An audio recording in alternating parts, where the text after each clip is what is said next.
Yung pagsalbihan yung among inchik. Simple English.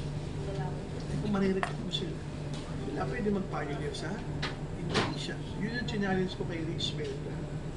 Kasi si Rich, ginagawang kaya ako ang Hong Kong. Mayat maya, nandun, sabi ko, nandun ka na rin lang eh.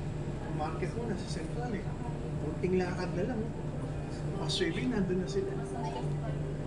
Gandahan pa nun, ang mga Indonesians, hindi masyadong nagpapadala ng pera sa Indonesia.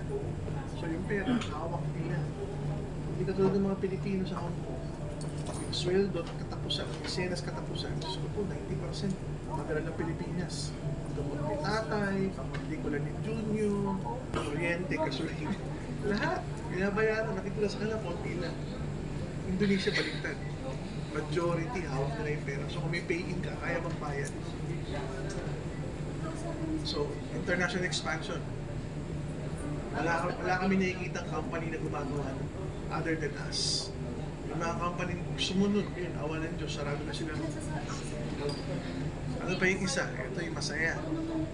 Innovation.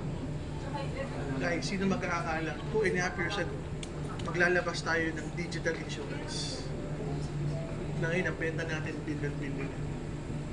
Sino mag-aakala maglalabas tayo ng insurance na hindi traditional insurance. Insurance na ini-email. Ang tawag doon, disruption. Dinisrupt natin yung insurance industry.